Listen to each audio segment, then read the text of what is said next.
श्री नारायण भगवान की जय।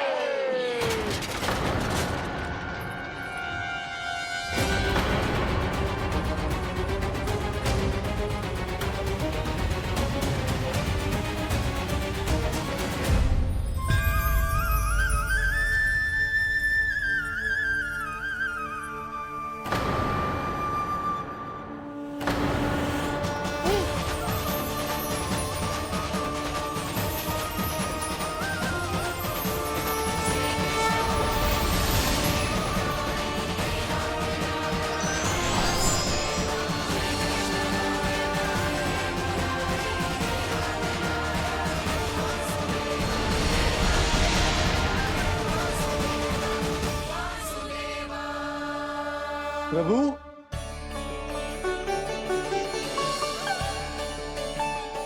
प्रभु, मैंने आपके अवतार को हानि पहुंचाने का प्रयास किया, फिर भी आपने मुझे दर्शन दिया। देने ही पड़े।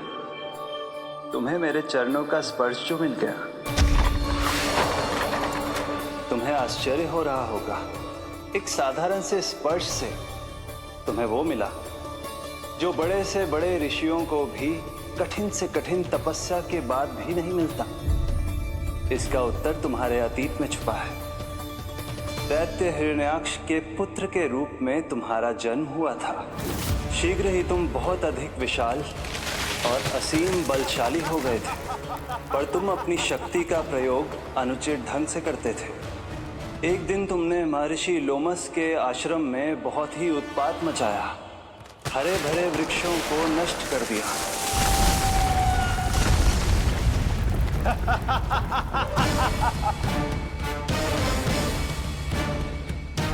देख क्या रहे हो ऋषिवर? ये विशाल वृक्ष भी मेरे इस विराट तन के आगे कुछ भी नहीं है। जिसे स्वयं अर्जित तक नहीं किया, उस तन पर इतना अभिमान, तो सुन ले, जिनसे तेरा तन बना है उन्हीं पंच तत्वों में इसी क्षण ये विलीन हो जाएगा। ये मेरा श्राप है तुझे, मेरा श्राप है तुझे।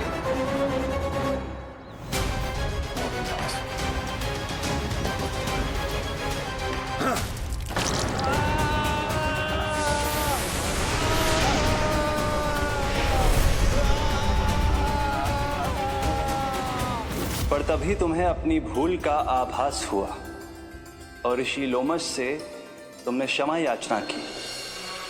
क्षमा करे ऋषिवर, क्षमा करे।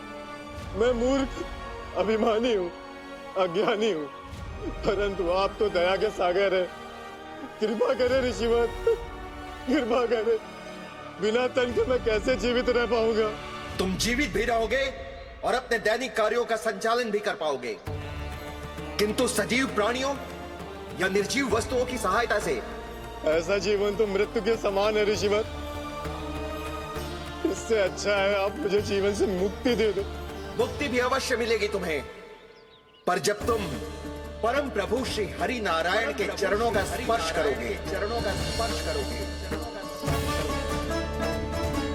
और यही नहीं शक्तासुर, कल जब तुम मुझे खोज नहीं पा रहे थे, तब भी तुमने हार नहीं मानी।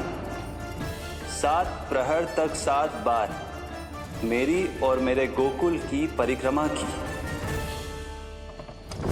इस क्रम में तुमने अनजाने में ही अपना पश्चाताप पूरा किया और पुण्य अर्जित कर लिया। इसलिए मैं तुम्हें मोक्ष प्रदान करता हूं।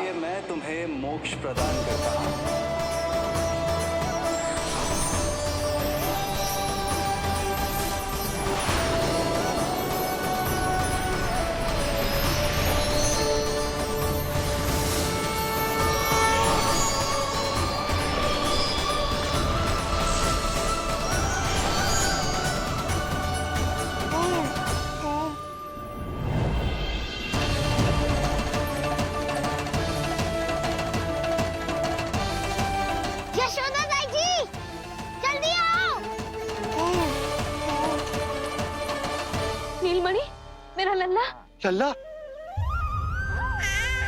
तुझे कुछ हुआ तो ना है ना? तुम ठीक तो है ना? मेरा नीलमणि, मेरा प्यारा बच्चा।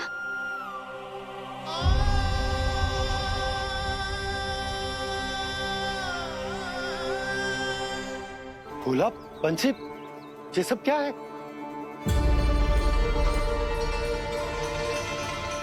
उज्जवल, ये किसने करो है? और देख, कहानी मत सुनाइयो। उज्जवल पुत्र, कैसे हुआ ये सब? किसने किया? और किसने? महाबली नीलमणि ने, बड़ी ताई जी।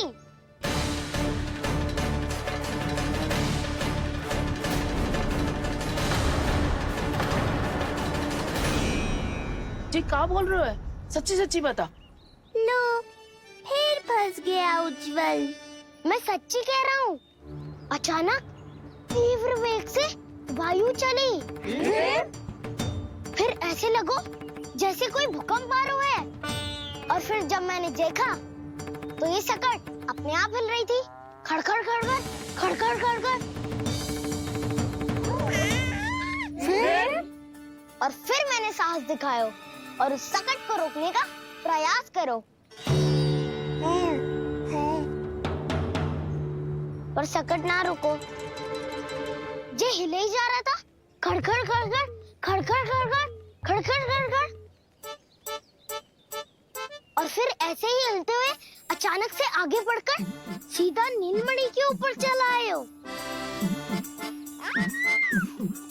फिर और फिर सकट भी हिल रहा था। खड़खड़ खड़खड़। और सकट का सामान भी हिल रहा था। थरथर थरथर। ऐसा लगो जैसे सकट नीलमणि को कुचलने को।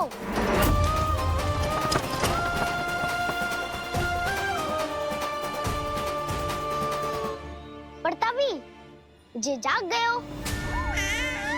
इसने खींचकर अपने पाँव का प्रहार करो और चीख गया सकट आकाश पे।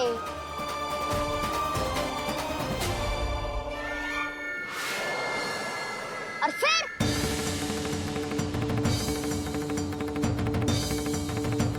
धड़ाम। सब भूमि पे गिरकर चकनाचूर।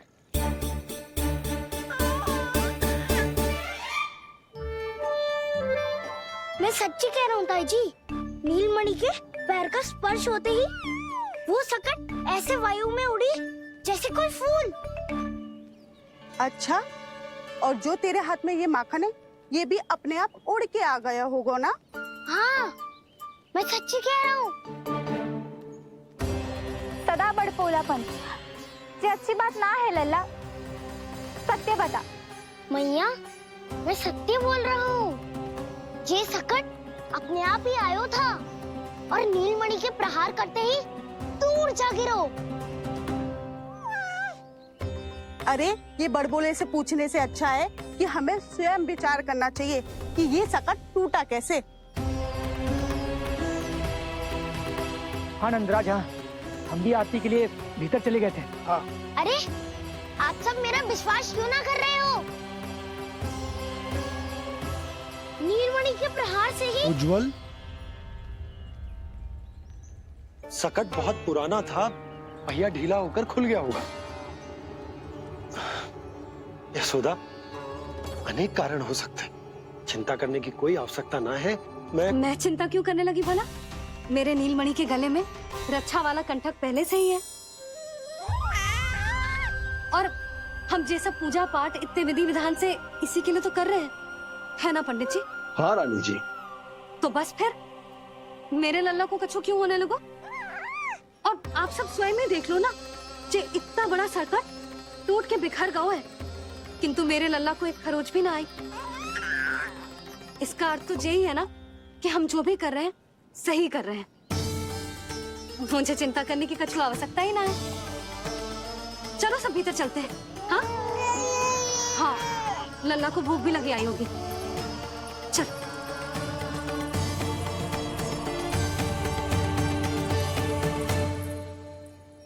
नंदराज जी, अब हमें भी आज्ञा दीजिए। प्रणाम पंडित जी। ध्यान कहाँ था तुम दोनों का? और अधिक सावधान रहने की आवश्यकता थी ना? क्षमा कीजिए नंदराज।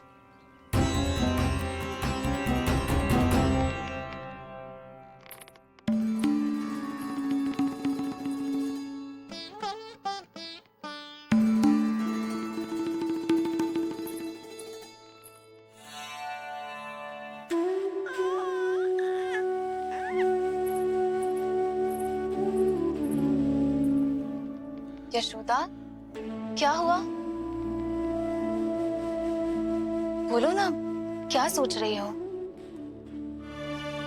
मुझे बहुत चिंता हो रही है जीजी। मेरे लल्ला के साथ कुछ ना कुछ दुर्घटना होती रहती है। अरे, अभी बाहर ही तुम सबको समझा रही थी, अब भीतर आते ही क्या हो गया तुम्हें? बाहर समझाने वाली मैं ना थी जीजी, वो तो गोकुल की रानी जसोदा थी। किंतु भीतर से मैं अपने नीलमणि की मैया हूँ, बस। और एक मैया को कितनी चिंता होती है, इसे आपसे अधिक कौन जान सकता है। बहुत बड़ा धक्का लगा है मैया को इस घटना से। अब तो ये मेरी रक्षा के लिए और भी अधिक चिंतित हो जाएंगी। यंत्र का कंठक, पूजा पाठ, इतने सारे प्रहरी, सुरक्षा के प्रबंध, यदि इतने सबके बाद भी मैं अपने लल्ला की रक्षा न कर पाई तो मुझसे अधिक अभागी कौन हो सकती है। मैं तुम्हारे मन की दशा समझती हूँ यशोदा। इसी चिंता के कारण ही तो मैंने आज तक अपने पुत्र को छुपा कर रखा है। मैं जानती हूँ चिच्ची, मैं समझती हूँ। मैंने तो नीलमणि के लिए इतने सारे संस्कार भी करो है, पूजा पाठ की है, किंतु मैंने तो आज तक अपने पुत्र का एक भी संस्कार नहीं किया है। आंसू पोंछ लीजिए बड़ी माँ, शीघ्र ही सब कुछ ठीक हो जाएगा। जब मैंने उसे जन्म दिया, उसके बाद से आज तक न उसे घर के बाहर लाई हूँ, न कोई संस्कार किया है। मैं तो उसका नामकरण भी नहीं करवा पाई हूँ यशोदा। उसके जन्म के समय स्वामी ने ये संदेश भिजवाया था कि उस कंस को हमारे पुत्र के बारे में तनिक भी भनक नहीं पड़नी चाहिए। तब से आज तक भय के छाव में जीती आई हूँ कि वो कंस कहीं हमारे पुत्र को भी ना मार दे, जैसे देवकी के सारे संतानों को मार दिया है। ये आशंका कभी सत्य नहीं होगी बड़ी माँ, मैं हूँ ना। माँ अपनी संतान के मन की बात बिना कहे ही समझ जाती है। आप भी समझ जाओ ना मैया।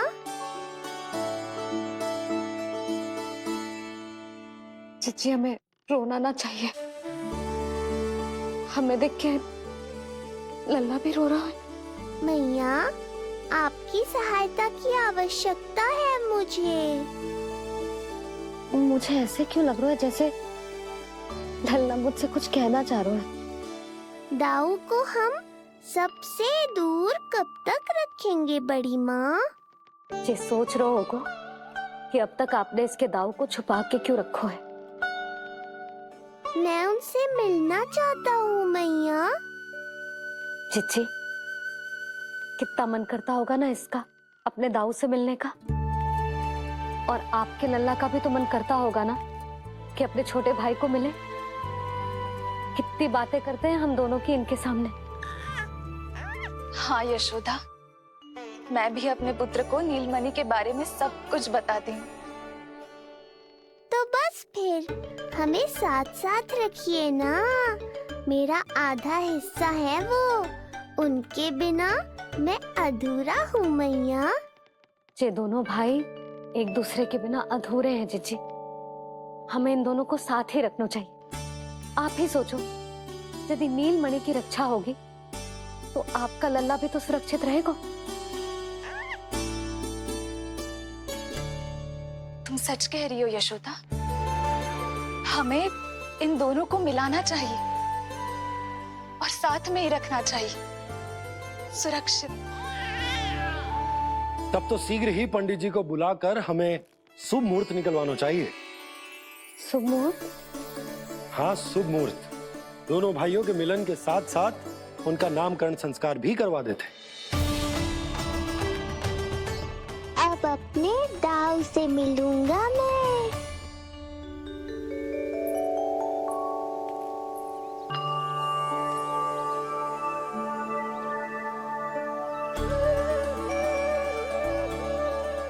ऋषिवर की दिव्य आभा के कारण ये वातावरण कितना शुद्ध, कितना पवित्र लग रहा है ना।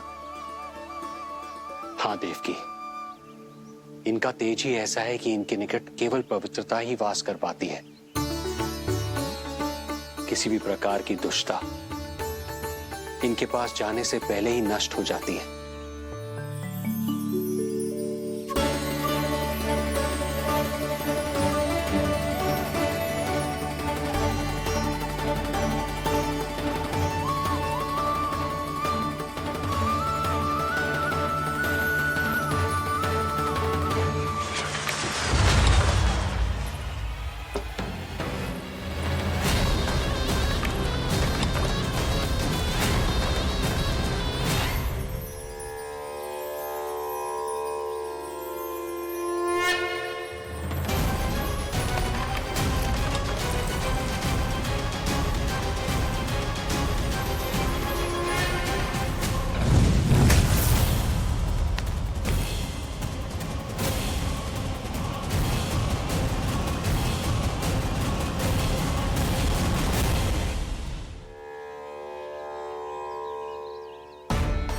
इनका तेज ही ऐसा है कि इनके निकट केवल पवित्रता ही वास कर पाती है।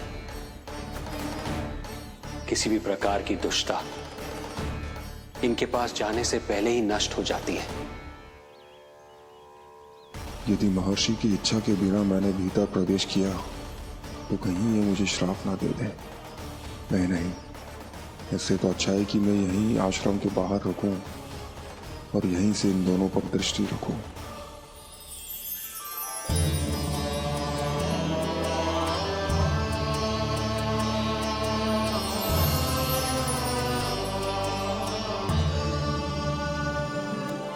आपके आने का आभास हो गया था राजन।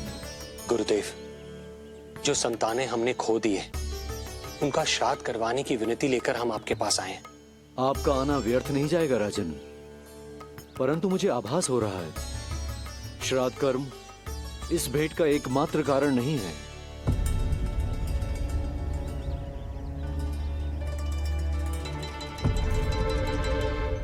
आपको उसकी या कंस की चिंता करने की कोई आवश्यकता नहीं है। निश्चिंत होकर बताइए कि आपकी इच्छा क्या है।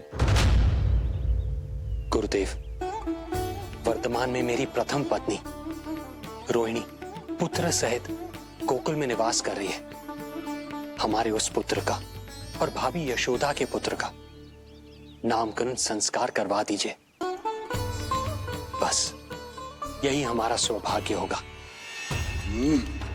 मुझे कुछ सुनाई क्यों नहीं दे रहा है? देवी रोहिणी से उत्पन्न आपका पुत्र यादव कुल का राजकुमार है और यादवों का गुरु होने के नाते उसका संस्कार कराना हमारा कर्तव्य है। परंतु यशोदा पुत्र का नामकरण वो आप मुझसे क्यों करवाना चाहते हैं?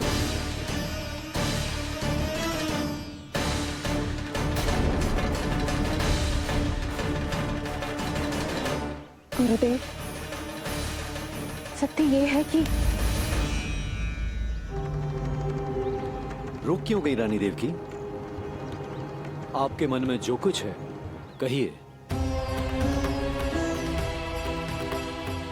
ये कैसी दुविधा में फंस गया मैं। यदि मैंने गुरुदेव को यशोदा पुत्र का सत्य बताया तो कंस को भी पता चल जाएगा, और यदि नहीं बताया तो कहीं ऐसा ना हो कि ऋषिवर ही बुरा मान जाए। लगता है आप दोनों की दुविधा मेरे अनुमान से भी बहुत बड़ी है। अपनी या अपने पुत्र की कुंडली लाए हैं राजन? जी गुरुदेव, अपनी कुंडली है मेरे पास। देवकी,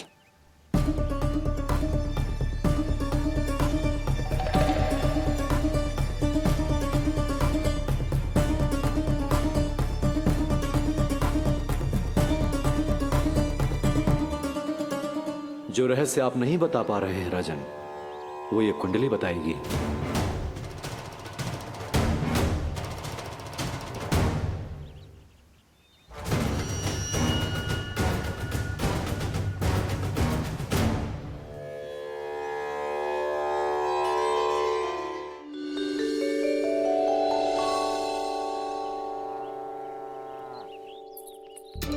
लल्ला बता कैसी है जगदा?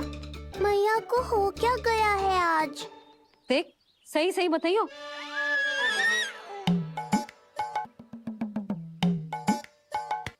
अच्छी है ना? पसंद आएगी ना उसे? हाँ? या फिर जे मोर पंख वाला मुकुट दे दूं? पहली बार मिल रहा है तू, उपहार तो देना चाहिए ना? पर बड़े तो वो है ना मैया, उपहार तो वो देंगे मुझे।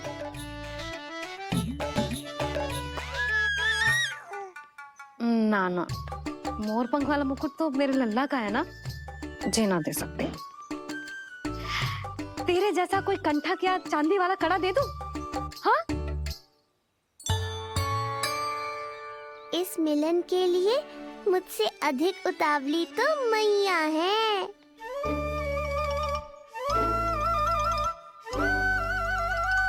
अच्छा जे उपहार छोड़, तू तो जे बता कि तू उसे बुलाएगा क्या कह के?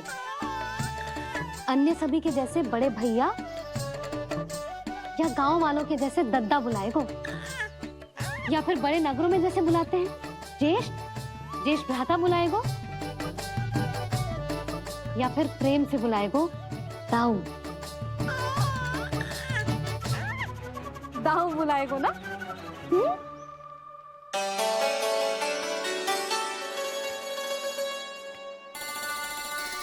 सुनो आपने, हमारे लल्ला ने निर्णय ले लियो, ये अपने भैया को ताऊ कहकर बुलाएगो। अरे वाह, लल्ला ने बोलना भले ही ना सीखो, परंतु तुम्हें बता दियो। और नहीं तो क्या, लल्ला कुछ कहे ना कहे माँ तो समझ जाती है ना लल्ला?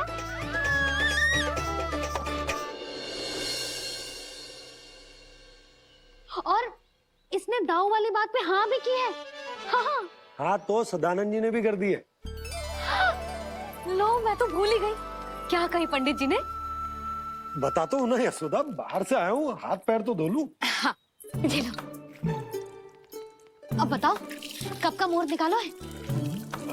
तनिक हाथ मुंह पूछ लो। अब बताओ क्या कही उन्होंने? यशोदा थक गए हूँ, तनिक सांस तो लेने दो।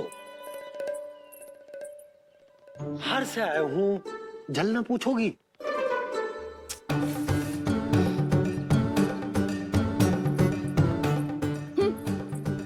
अब बता दो जी।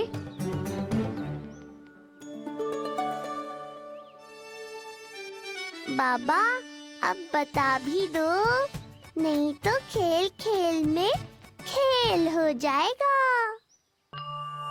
हाँ बताओ।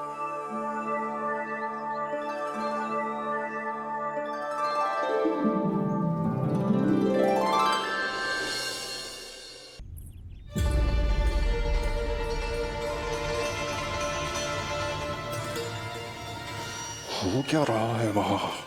ये क्या दिया है राजकुमारी ने? गुरुदेव, शीघ्र ही कोई मुहूर्त बता दे तो बड़ी कृपा होगी। नंद महाराज, अब क्या नामकरण का मुहूर्त भी मुहूर्त निकाल के बताओगे आप? हैं? क्रोधित क्यों हो रही है यशोदा? बताता हूँ, धैर्य धरो। हाथ मुंह धो लिया, जल पी लिया, विश्राम कर लिया, अब कितनी प्रतीक्षा करवाओगे? हैं? मैं सब समझ रही हूँ, आप जानबूझ के मुझे सताने के लिए ना बता रहे। मैया कितनी भोली है बाबा, आप क्यों सता रहे हो उन्हें? बस बस बस, इतना भावुक होने की आवश्यकता ना है। बता तो, पंडित जी ने बताया है एक बहुत ही शुभ मुहूर्त आने वाले सप्ताह में ये है। और जानती हो जिस शुभ मुहूर्त किस दिन पड़ेगा? जिस दिन हमारा लल्ला पूरे 100 दिन का हो जाएगा। इससे अच्छा मुहूर्त तो हो ही नहीं सकता। धन्यवाद गुरुदेव।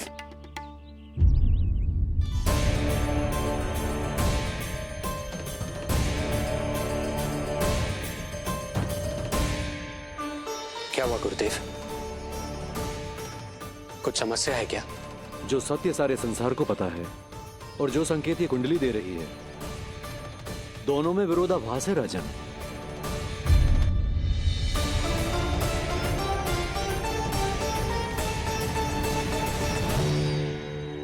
मैंने कहा ना राजन, उसकी चिंता करने की आवश्यकता नहीं है। ये कुंडली मुझसे कह रही है कि आपके भाग्य में केवल पुत्र थे। आपके भाग्य में केवल पुत्र थे, तो पुत्री कैसे हुई? इस कुंडली के अनुसार आपकी दोनों पत्नियों के एक एक पुत्र जीवित हैं।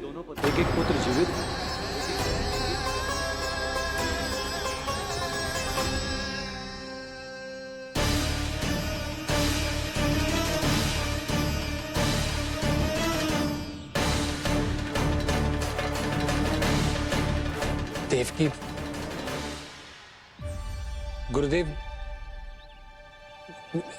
मैं कुछ कैसे? कहने की आवश्यकता नहीं है राजन, मैं जानता हूं मेरे प्रश्नों के उत्तर कहां मिलेंगे। अरे कौन से प्रश्न और कैसे उत्तर? किस बारे में बात कर रहे हैं?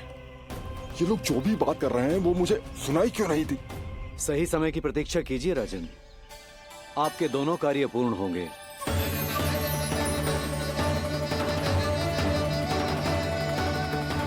अब आप निश्चिंत होकर जाइए और प्रसन्नता मनाने की तैयारी कीजिए। आपका बहुत बहुत धन्यवाद गुरुदेव।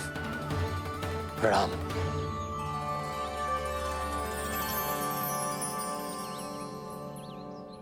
सच्ची? पहले नारायण को धन्यवाद दूं कि लल्ला को सूचना दूं? कुछ समझ में ना आ रहा। लल्ला मैं अभी आया।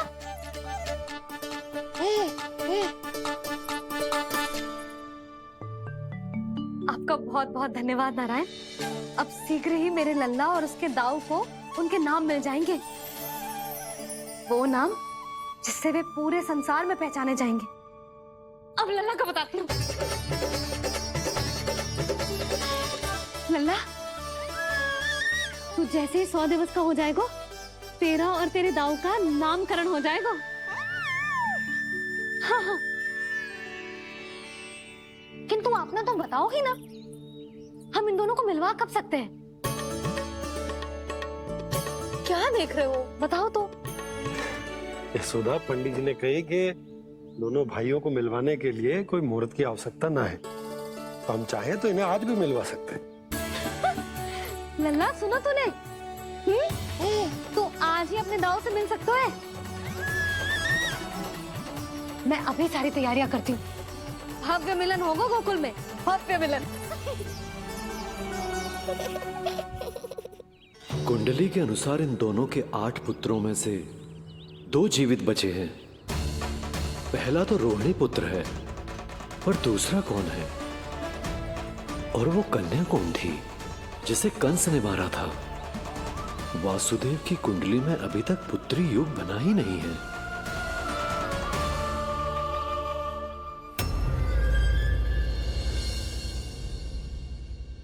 मुझको क्या मारेगा? अपनी आयु संभाल। काल तेरा अवतरित रूप है उसका।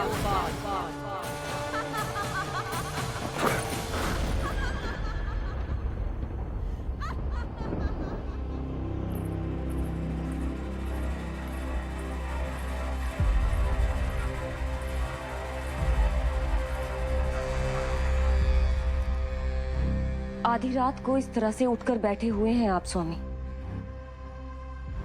मैं ये तो नहीं जानती कि किस बुरे स्वप्न ने आपकी नींद छीन ली है, परंतु इतना अवश्य जानती हूँ कि जो सूचना ये गुप्तचर लेकर आया है, इसे सुनकर आप रात भर सो नहीं पाएंगे।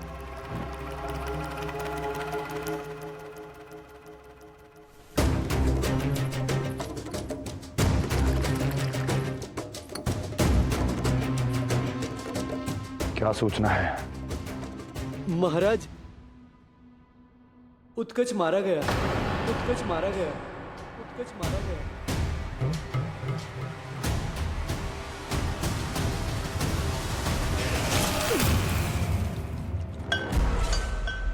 सूद वूद खो गए हो क्या अपनी? जो दिखता ही नहीं उसे मारा कैसे जा सकता है?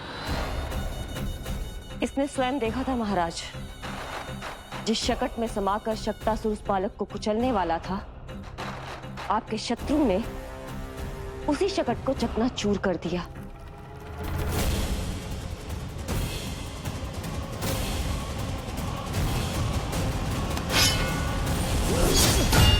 महाराज क्षमा। लगता है आपके सैनिक और तलवार दोनों की धार कुंद पड़ गई है महाराज।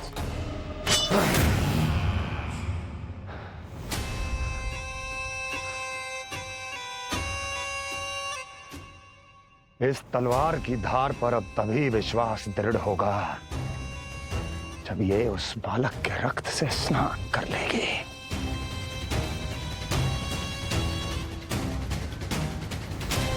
और कैसे कैसे?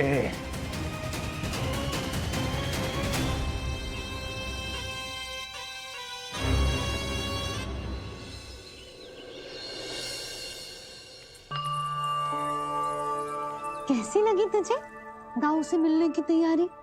बहुत अच्छी है मैया, पर उससे भी अच्छी है वो प्रसन्नता जो इस मिलन के उत्साह में मुझे आपकी आंखों में दिख रही है।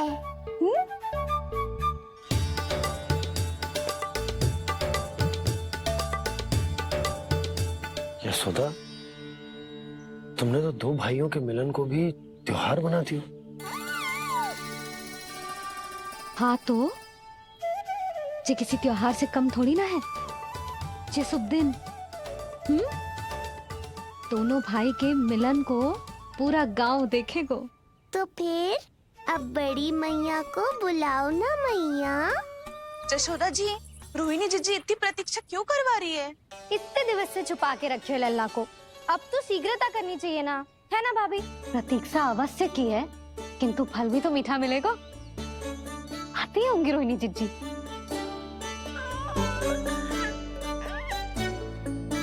जीजी, कहीं उन्होंने अपना विचार तो ना बदल दियो?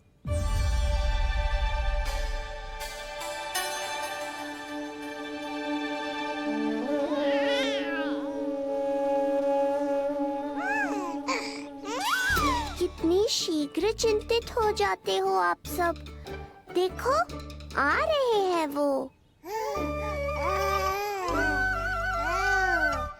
लाल छुपा रखने को विवश थी नियति की सताई, भूल के भय माज प्रभु की जग सम्मुख है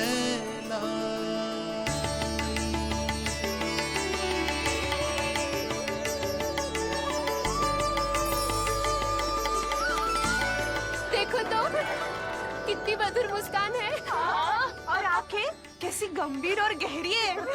अरे अरे, ये तो हमारी नीलमणि की तरह सुंदर भी है। सही कह रही है तू, और कितना प्यारा भी है। और कितना बलशाली भी लग रहा है ये, है ना? तो देखो इसके। हाँ बिल्कुल लाल लाल टमाटर की तरह। देखो तो दाऊ आए नहीं कि ये सब की सब मुझे भूल ही गई। अरे हटो सामने से, मुझे भी तो देखने दो।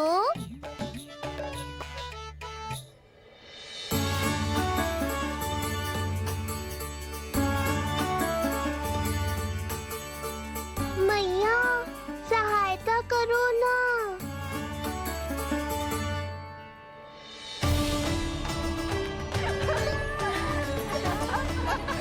चलो हटो सब, हटो हटो हटो हटो सामने से। चलो दोनों भाइयों को एक दूसरे से मिलने तो दो।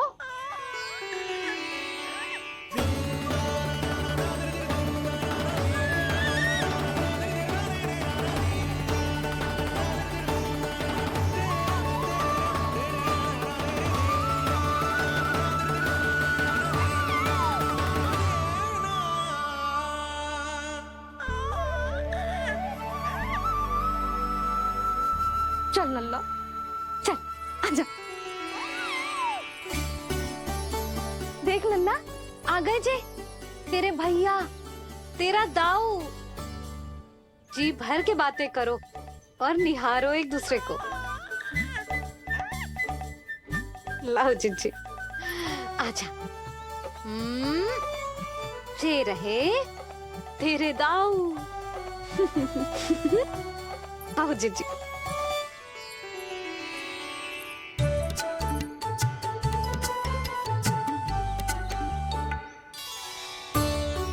स्वागत है दाऊ। कितनी प्रतीक्षा के बाद अब जाकर आपसे भेंट हुई है।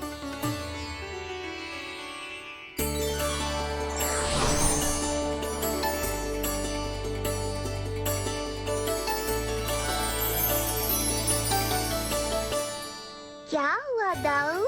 मुझे पहचान नहीं पा रहे? कितनी देर लगाओगे दाऊ? अब तो पहचान लो, छोटा भाई हूँ आपका।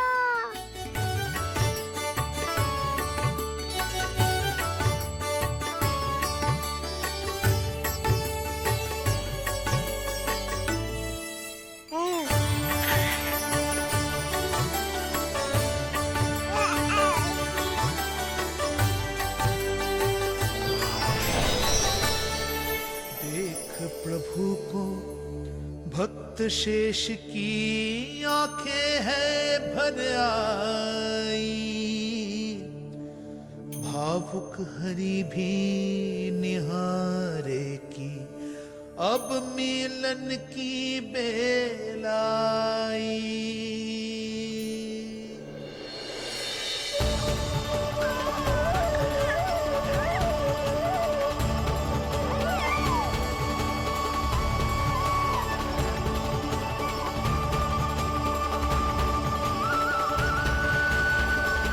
प्रभु, आपके दर्शन पाकर मैं धन्य हो गया।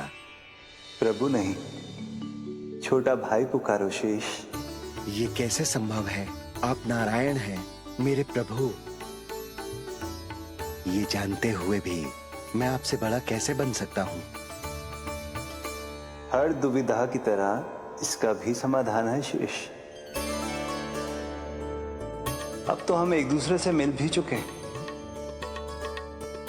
पृथ्वी पर हमारा सूत्र जुड़ चुका है, इसलिए समय के साथ तुम ये भूल जाओगे कि तुम्हारा ये भाई मेरा ही अवतार है। ये क्या कह रहे हैं प्रभु? वही जो आवश्यक है, नहीं तो तुम नीलमणि के बड़े भाई होने का कर्तव्य कैसे निभाओगे? कैसे डांटोगे मुझे? और बड़े होने के नाते मुझ पर अधिकार कैसे दिखाओगे? पर प्रभु, पर किंतु परंतु ये सब भूल जाओ शेष।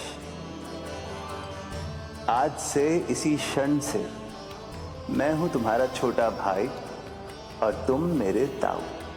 मैं हूं तुम्हारा छोटा भाई और तुम मेरे ताऊ। नारायण नारायण दाऊ। दोनों इतने सुंदर लग रहे हैं, मेरी तो दृष्टि भी ना हट रही इससे। कहीं मेरी ही दृष्टि ना लग जाएगी। ये तो प्रतिदिन की कथा है दाऊ। हे नारायण, मेरे कानों से तो अभी से रक्त निकलने लगा। आदत डाल लो दाऊ, अब तो सहना ही पड़ेगा। वो देख रहे हो, सुलक्षणा चाची सबसे अधिक चतुर यही है। केवल अधिक चतुर ही नहीं नीलमणि, बहुत अधिक सयानी भी है ये। बिल्कुल सही पहचाना दाऊ, पर आप चिंता मत करो, मैं हूँ ना, मैं संभाल लूंगा इन सबको।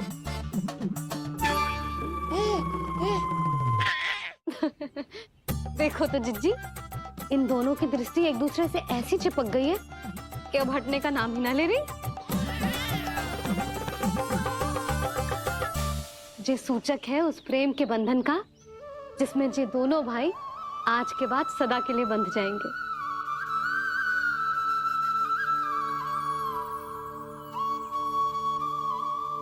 मुझसे भूल हो गई यशोदा, मैंने इन दोनों को पहले ही मिलवा देना चाहिए था।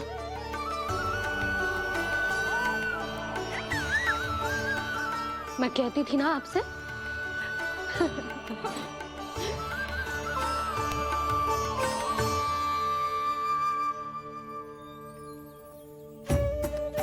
आई मैं।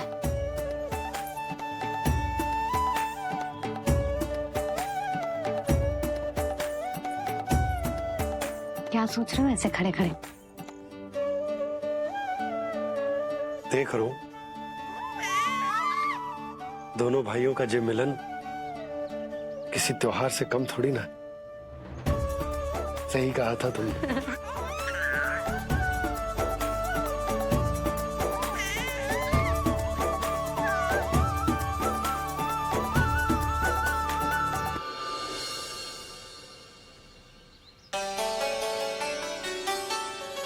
सुना ना तूने जो गोपिया क्या कह रही थी कि नीलमणि का दाऊ कितना बलशाली है। इसका तो यही अर्थ हुआ ना कि नीलमणि अपने दाऊ जितना बलशाली ना है। अब समझा मैया कि आज मुझसे इतना व्यायाम क्यों करवाया जा रहा है। पर मुझे पता है मेरा नीलमणि सबसे अधिक बलशाली है। हाँ। उज्जवल ने कही थी ना, नीलमणि ने यूं उड़ा दिया था काले कौवे को मथुरा की ओर। और उज्जवल ने तो ये भी कही थी कि नीलमणि ने अपने पांव से सकट पे प्रहार भी किया था। कैसे किया था प्रहार? ऐसे किया था। लग गई मैया को। कैसे किया था? फिर से बता कैसे किया था?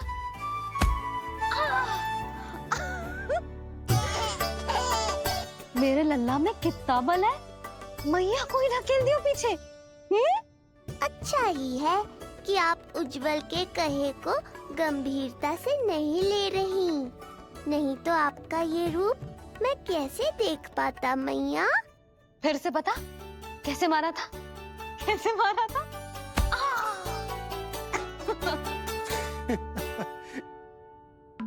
लल्ला तू बड़े के जैसे कब से हंसने लगो?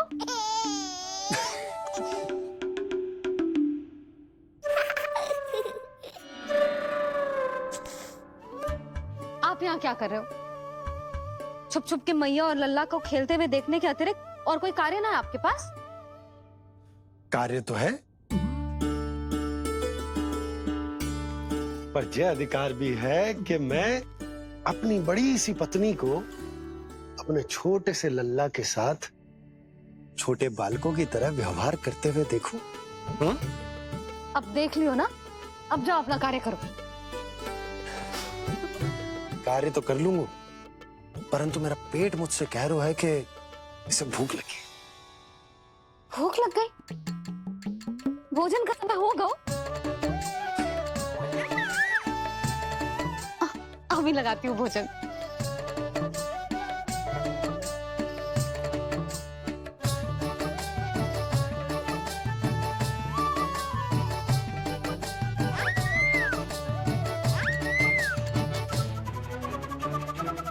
क्या हुआ लल्ला, इतना उतावला क्यों हो रहा है तू? तुझे भी भूख लगी आई है क्या? सच्ची में भूख लगी आई है कि मंद मंद मुस्कुरा के मैया को बांधना चाहता है?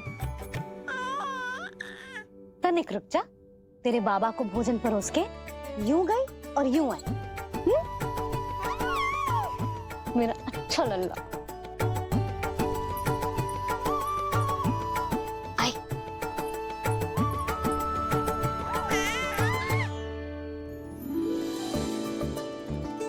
आज केवल रोटी है खाने में? ना, दाल है ना, तरकारी भी है, दही है, लड्डू भी है। तो दाल ले आओ। अभी लाई है।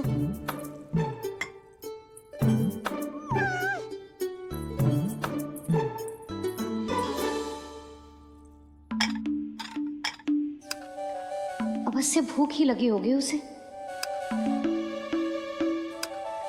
यशोदा, दही नहीं दाल। क्षमा करना, भूल हो गई।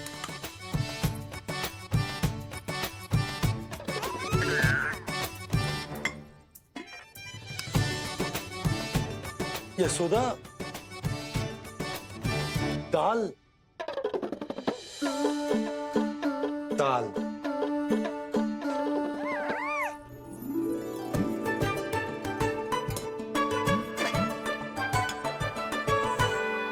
अब ऐसे क्या देख रहे हो? बोला ना भूल हो गई। सब मिला के खा लो, पेट में तो मिलना ही है। थोड़े चावल मिलेंगे? हाँ मिलेंगे, अवश्य मिलेंगे।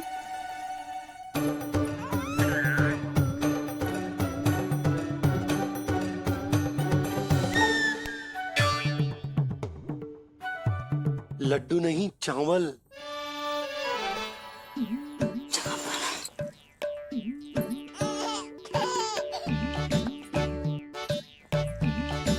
हंस क्या रहे हो जी?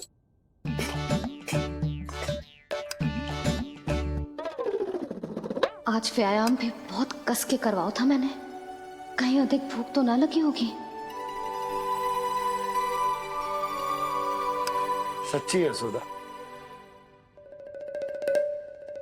बिल्कुल ना बदले तू।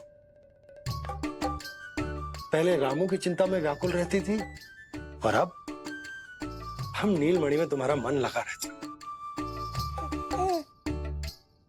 हाँ तो लल्ला भूखा हो और मैया का मन व्याकुल भी ना हो, ऐसा हो सकता है भला? अरे तो दूध पिला दो ना उसको। जाऊं? शीघ्र जाओ। किंतु आप तो खा रहे हो ना पतिदेव। वही तो यशोदा, मैं खा रहा हूं, किंतु वो भूखो है। जाओ। ठीक है। यहाँ थी तो लल्ला की भूख के लिए चिंतित थी, अब वहां जाएगी तो पक्का मेरे भोजन के बारे में चिंता करेगी। कहीं आधी ही भूख में ना उठ जाए तेरे बाबा, उन्हें कुछ और चाहिए होगा तो? सही कहा था बाबा ने, वहाँ मेरी चिंता थी, यहाँ बाबा की चिंता है। सच्ची मैया, अनोखी हो आप।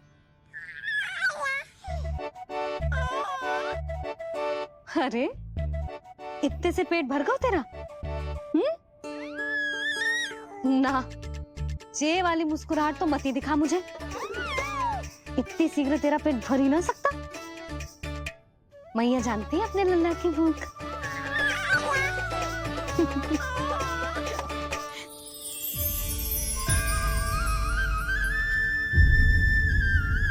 ये क्या है लल्ला? ये क्या था तेरे मुंह में? दिखा दिखा। ओहो, मैं तो भूल ही गया था कि मेरे भीतर ही तो सारी सृष्टि समाई हुई है। मैया ने उसकी झलक देख ली, अब क्या होगा? क्या हुआ यशोदा? सुनो जी, हमारे लल्ला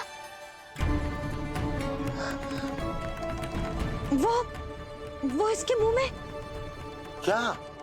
भूल जाओ ना मैया, कुछ नहीं था मेरे मुंह में। लल्ला मुंह खोल के बाबा को दिखा। अरे क्या देख रही है उसके मुंह में? अवश्य ही मेरा दृष्टि भ्रम होगा, किंतु ऐसा भ्रम।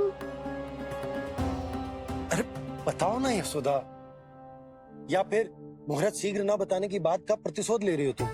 ना, ऐसी बात ना है। तो फिर बताओ ना, क्या बात है? हा? मैंने लल्ला के मुंह में कुछ देखो। क्या देखो? अब फंस गया मैं।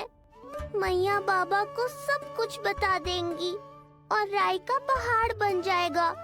फिर कैसे संभालूंगा इन दोनों को? ऐसे लगो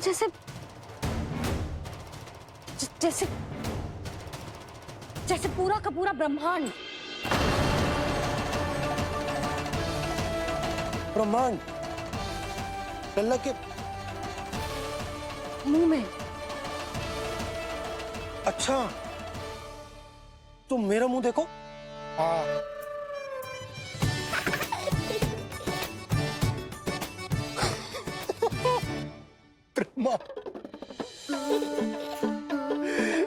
सोदा, मुझे पता था आप मेरा उपहास उड़ाओगे। अरे नहीं, तुम देखो तो सही।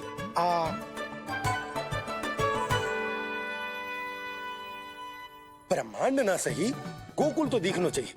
अरे गोकुल को राजा हूं मैं, है कि ना? है? देखो, अरे देखो। धन्यवाद बाबा, आपने इस बात को गंभीरता से नहीं लिया, इसलिए अब मैया भी नहीं लेंगी। आज तो बचा लिया आपने। आज के बाद ना आपको कुछ बताऊंगी ही ना।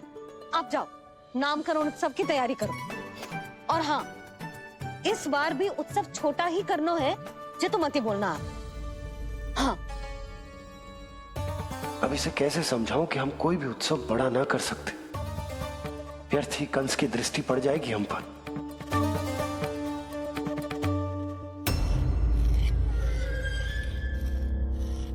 लगता है आपके सैनिक और तलवार दोनों की धार कुंद पड़ गई है महाराज। महाराज, मुझे भय था कि कहीं ऋषि गर्ग मुझे श्राप ना दे दे।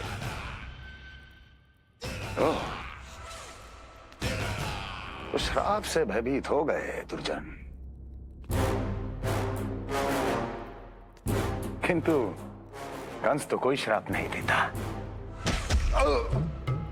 सीधा मृत्यु देता है। ऐसा न करे महाराज, दया करे, दया निदान। यदि मैं उनकी इच्छा के विरुद्ध भीतर जाने की कोशिश करता तो जितनी सूचना मुझे मिली है उतनी भी नहीं ला पाता। तब आपको कैसे पता चलता महाराज कि आपकी बहन और बहनोई मात्र अपनी मृत संतानों के श्राद्ध के लिए वहां नहीं गए थे?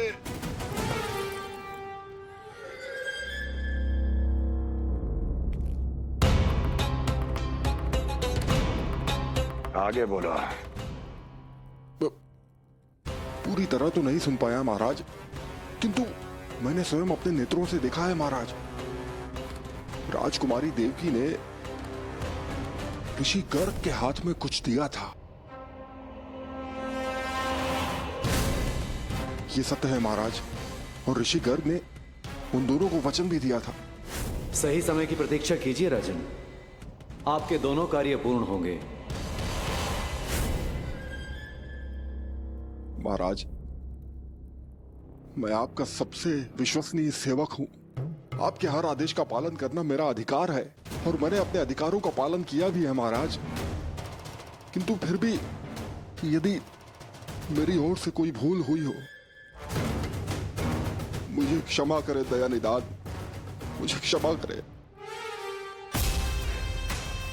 इसका अर्थ है कि उत्कच सही कह रहा था। वो दोनों अवश्य ही कोई ना कोई षड्यंत्र रच रहे हैं मेरे विरुद्ध। समय आ गया है, अब मुझे किसी ऐसे की खोज करनी होगी जो उतना ही शक्तिशाली हो जितने की मेरी ये तलवार।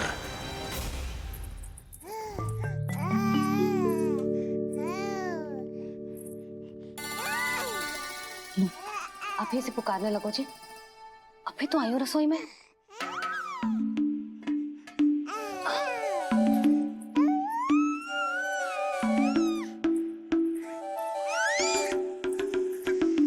शीघ्र ही तुझे भी अपने बाबा का हाथ बटाना पड़ेगा, समझ रहे हो ना? बटाएगा ना हाथ? अभी जे 100 दिन का भी ना हो और जे इस नन्हे से बालक को काम काज का भार सौंपने की बात करने लगे।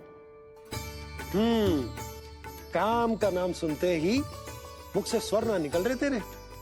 अभी तो बड़ा ऊ कर रहा था। बता, हाथ बटाएगो के ना? अरे बता ना।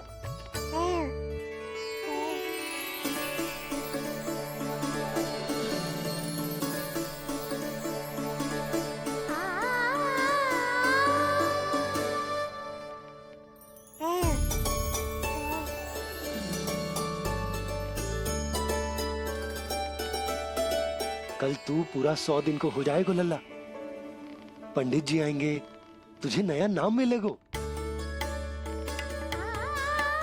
देखो तो मन में तो इनके भी कितना उत्साह भरो है, बस दृष्टि में मैं ही आती हूँ। और कल तुझे वो नाम मिलेगा लल्ला जिससे पूरा संसार तुझे पहचानेगा।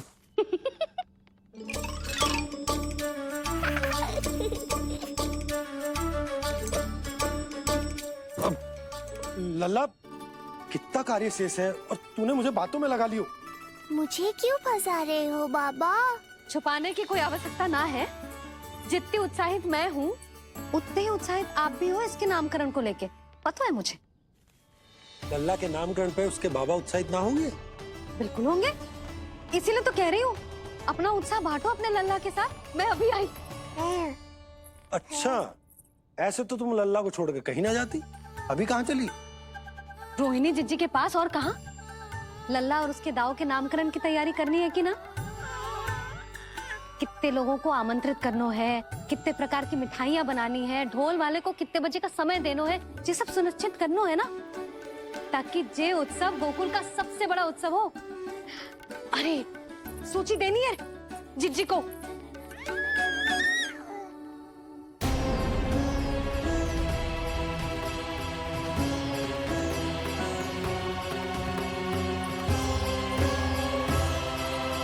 सबकी कोई आवश्यकता ना है।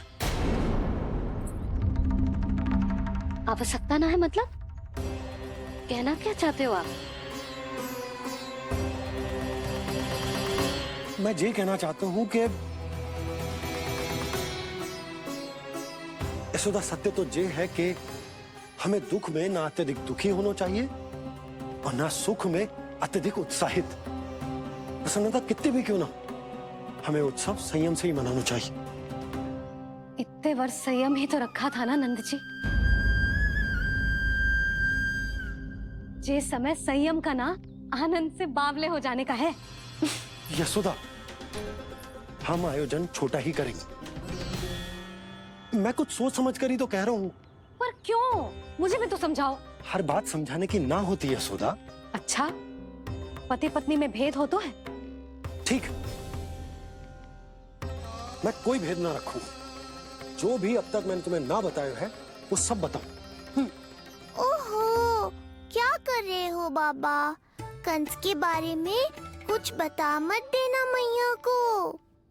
वो मंगला है ना, उसने आज शाम को ही बछड़ा दियो और भाद्रपद का मास लगभग बीतने को ही है, तो धीरे धीरे शरद ऋतु आ जाएगी, दूध की हानि भी कम हो जाएगी। हा? और वो सरजू है ना, उसको बैग जी ने पूरे पखवाड़े का विश्राम के लिए कहा है। क्यों? क्योंकि वो ठाट से गिर गए थे और गिरते समय उसे भीतरी चोट लग गई थी। अरे और... बस बस बस, ये सब मुझे क्यों बता रहे हो? इसका नामकरण से क्या संबंध? तुम्ही ने तो कही ना कि पति पत्नी के बीच में कोई भेद ना होता। तो मुझे जो भी बात पता है मैं तुम्हें बताऊंगा। कितनी समझदारी से बात बदल देते हो आप, और भोली भाली मैं आपकी बातों में आ जाती हूँ और इस सब में असली बात तो रह ही जाती है। किंतु आज बात मेरे लल्ला की है। उत्सव तो विशाल ही होगा और इस बारे में कछु और ना सुनूंगी मैं। आप लल्ला का ध्यान रखो, मैं जा रही हूँ रोहिणी जीजी के पास। यशोदा,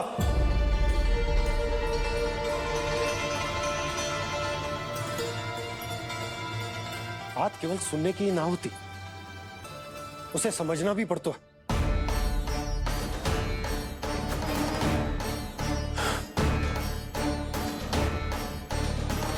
विश्वास है ना मुझ पर? मैं कुछ सोच समझ कर ही कर रहा हूँ ना। उत्सव तो छोटा ही होगा।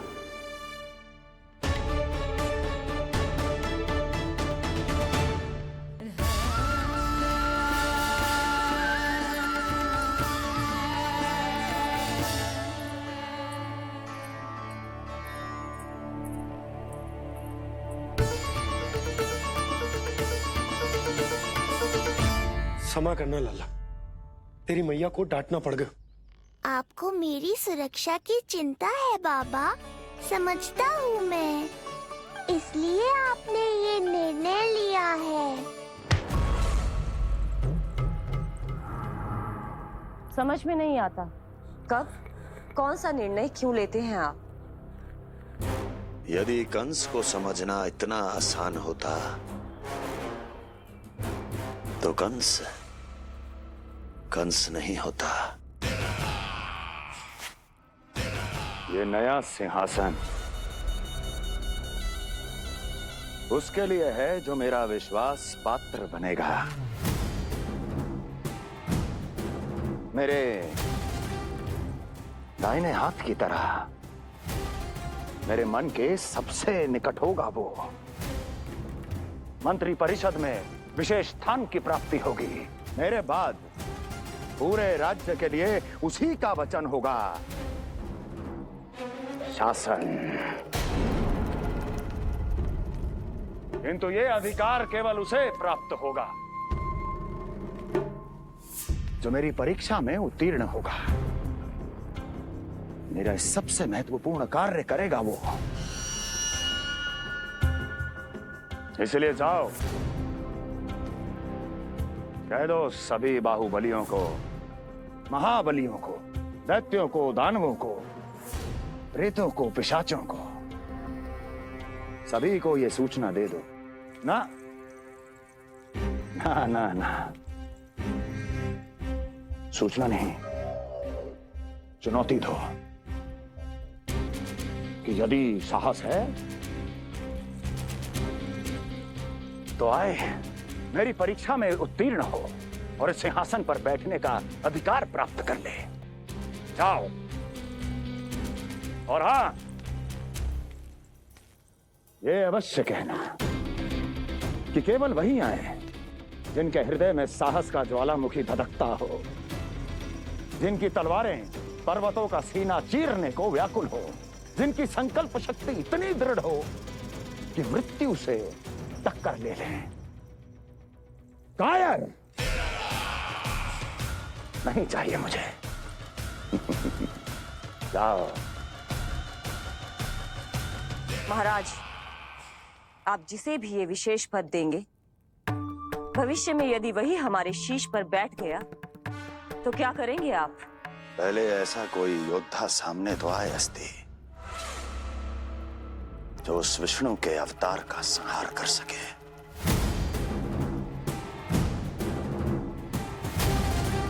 और जहां तक प्रश्न है हमारे शीश पर बैठने का,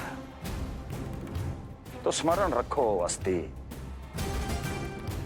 कंस को अच्छी तरह आता है ऐसे दुस्साहसियों को बीच दरबार में खड़ा करके अपनी उंगलियों के संकेत पर नृत्य करवाना। ता दीर्घ ता। और अपना कार्य सिद्ध होने के बाद उनके तन से उनके शीश को उतारना। कंस को भलीभांति आता है।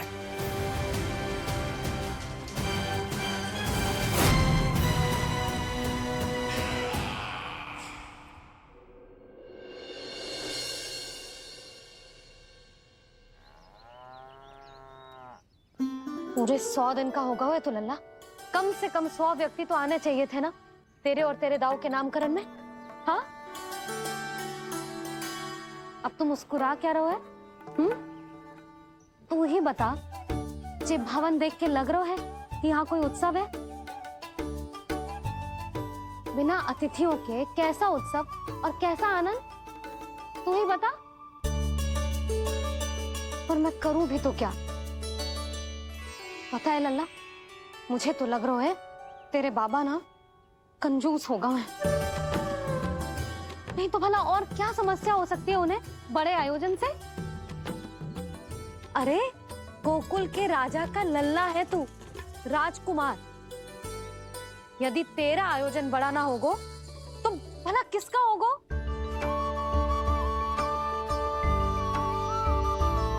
मेरी ही भूल है, मैं भोली हूं, इसीलिए व्यर्थ में तेरे बाबा की बातों में आ गई। मैं भोली हूं ना, व्यर्थ में उनका कहा मान गई। किंतु अब ना मैं कोई मांग रखूंगी, ना मैं उनसे बात करूंगी। और कहे देती हूँ लल्ला, सावधान जो इस बार तू बीच में आया तो। हाँ नहीं तो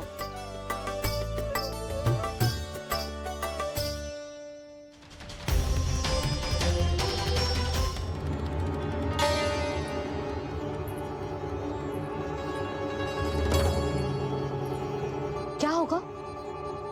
हाँ, सब ठीक तो है ना? आप इतनी चिंता में क्यों हो जी? कुछ बुरी सूचना तो ना मिली? अब जे मत कहना कि जे भी मुझसे छुपाना पड़ेगा। जो भी है मुझे बताओ। पंडित सदानंद जी महाराज वो नामकरण के लिए ना आ सके। उनकी बिटिया के पांव भारी, उसे लिवाने वो समझाने गए। ये तो शुभ समाचार है।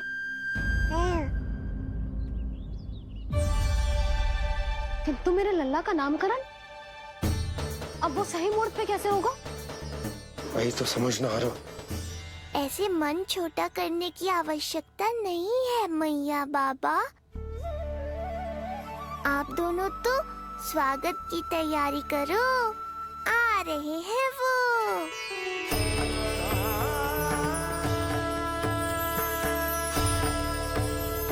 लो, आ गए वो जिनकी मुझे प्रतीक्षा थी।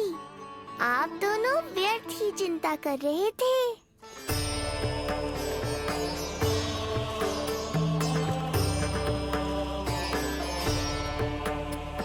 अब कौन करेगा मेरे लल्ला का नामकरण? ऋषि गर्ग,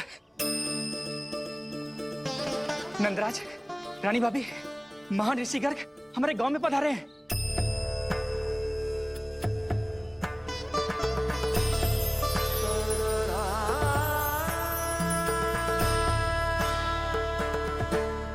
ऋषि गर्ग गोकुल में?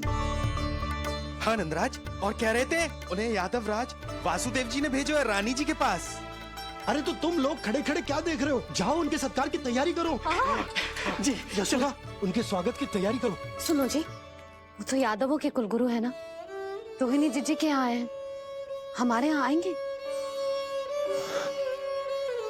आप देखती जाओ मैया, वो सीधे हमारे घर ही आएंगे।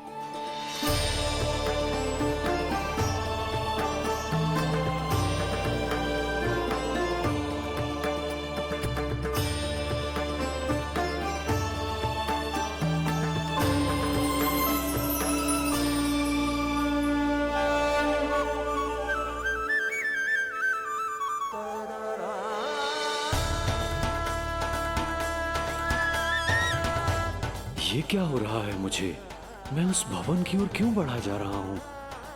क्योंकि आपके यहाँ आने से ही मेरी मैया बाबा की चिंता समाप्त होगी ऋषिवर। ये बात तो मैं न जानता, परंतु मुझे जाकर उनको स्वागत करना चाहिए।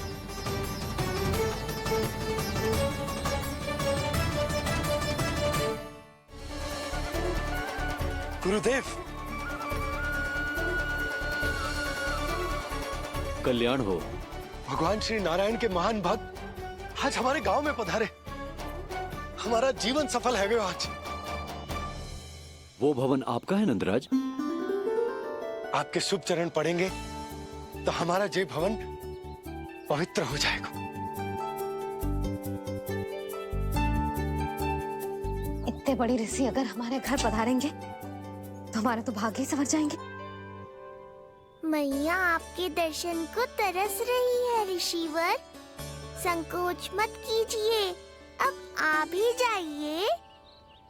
पधारिए गुरुजी। न जाने क्यों मेरे पांव अपने आप ही आपकी भवन की तरफ जाने को व्याकुल है नंदराज। पधारिए गुरुदेव, आइए।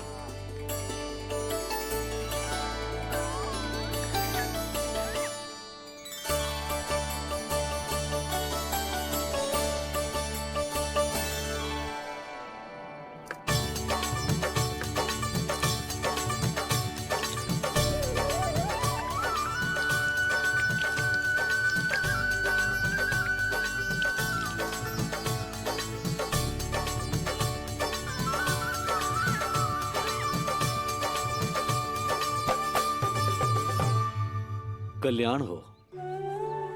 पधारिए।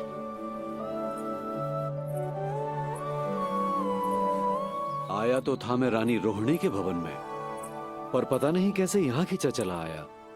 विराजिए गुरुदेव। महाराज, आप इसे भी रोहिणी जीजी का ही घर समझिए, मैं अब भी बुला कर लाती हूँ। महाराज, ये हमारा सौभाग्य है कि आपने यहाँ आना स्वीकार किया। कहिए, क्या सेवा करूं मैं आपकी? मुझे आपके भाई वासुदेव ने भेजा है नंदराज।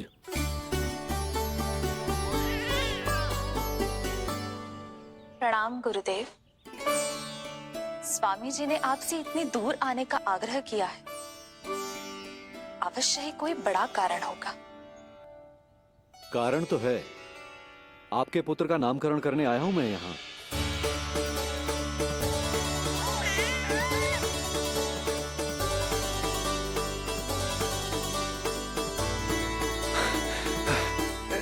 ऋषिवर, तब तो आप अत्यंत ही शुभ दिन पधारे।